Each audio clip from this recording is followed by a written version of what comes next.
Jay Graves here on the Gravedigger Report here with Loobert Denelus, defensive tackle, Benedict College. What's going on, champ? Doing great. Interview last year, 2023. Yes, sir. A lot of things happened since then, man. Yes, sir. Yes, sir. Yes, sir. So it seems like, for the SIAC championship, also for all the accolades that you do have, gave you the avenue for you to be here at the HBCU Legacy Bowl. How does it feel, man? Feels great. I'm definitely blessed to be here. There's a bunch of terrific athletes here, so it's just great to be in the same room as them and just be able to showcase what I can do. Noted and received. With you playing defensive tackle last year, man, you were a little bit, underweight. But it seems as if you just kept getting in the backfield, Now you're at this 280-pound mark, right? You're here at the HBCU Legacy Bowl. Scouts are raving over you. How does it feel right now, man? It feels good. I've definitely put in a lot of work in the offseason just to try to gain as much weight as I can. Definitely took the advice from the coaches that were with me. I've been in college, and the scouts that were coming in who kind of advised me to just gain weight because it would be best fit for my future. So I just kind of took the advice and just kind of ran with it and just kind of put in the work, and now I'm here. So.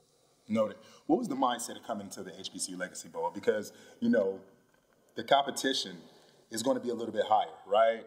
We know that these individuals that are playing here, we know that these are individuals that are saying, hey, you know what, championship or bust, NFL or bust. You're able to come in, showcase to the scouts that you are top tier defensive tackle. How did that feel? It felt good. I'm from an HBCU, not only HBCU, but a Division II HBCU. So I just want to kind of be able to show that I can compete with the FCS guys and the guys that are more prototypical, I would say. Yep. Now, with this being stated, I've seen you go through some of these drills, right? It seems like nobody could block you this week. Did you kind of feel like that? Yes, because sir. That's what I seen on my camera. Yes, sir. There was a little bit of a learning curve. Right. I think first day I did pretty good, and the second day there was I had a little bit of trouble, and I just kind of went back to the drawing board, talked to some of my coaches, and just kind of laid back leaned on just my ability. I raised my confidence a little bit, and I was able to do what I did the third day. So now I'm just trying to do the same thing again tomorrow. Noted. Have you been speaking to any teams? Yes, earlier this week I spoke with the Bucks, and then I also spoke to two CFL teams. So that's great. That's great. How do you feel about just being in this position? We're talking about a Division II HBCU athlete. We're talking about a conference that they say is being overlooked, but it's not being overlooked. A lot of scouts are actually going to that conference, and they're actually seeing a lot of NFL talent being risen, just like roses. How does this feel for yourself? It feels good. It's a testament to the kind of athletes that we have in HBCU, specifically the SIAC. We had Andrew Farmer and Emmanuel Wilson come out last year, and now we're just new kids on the block trying to set the next path for the younger generation. Right. You know what? When I see you go through your position drills, right, it's better than what I thought, because the reality is that I seen the film, and I see that you just break down interior. You can play the one. Individuals don't know what that means. The one is the no tackle. You can actually play the 3 technique as well, too. That is the defensive tackle. You can play the 5 technique, defensive end. You can play every position on the field as far as on the D-line. You know what that's called? That's kind of like a piano, right? Yes, sir. You can play the piano. That's natural ability. That's natural talent. One thing that I did like about when you went through the drills is your swim move and your jab step inside, especially when you play that interior. And you weigh 280 pounds. That means your stock and your growth is actually just rising. How do you feel about that? I feel great. The feet work is definitely one of my, strongest suits. I like to depend on my feet work and my just ability to kind of beat them with speed. I'm definitely trying to add more power to my game, so I think that's great as well. The fact that I am kind of 5'11", 280, so I have to kind of bring more versatility.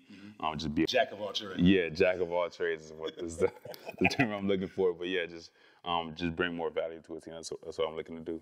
Right. Is there any particular defensive tackle or that you kind of mirror yourself after? There's a couple. I like to try to watch anybody that's built, that has the similar stature as me. Right. So guys like Grady Jarrett, guys like Kalijah Cansey, who actually came out of the draft last year. Right. Aaron Donald, obviously, and then You got guys like Graham, Yeah. Who's a defensive end, and one of guys like Robert Mathis, Elvis Dumerville, stuff like that. So right, I'm kind of old school, so I remember the Jerry Balls, Casey Hampton, Vince Wilfork as well.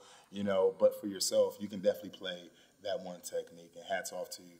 Now, rewind, HBCU Legacy Bowl. How was the competition? Just seeing how that was, and just bringing all these players in, and just being here in New Orleans. How did you feel about that level of comp? It's been good. I definitely kind of raised up to the level of competition. There's been some great D linemen out here as well. We've kind of, it's kind of like an iron sharpen iron mindset. Even in one-on-one drills, some of the O-line and D linemen, we kind of got after it.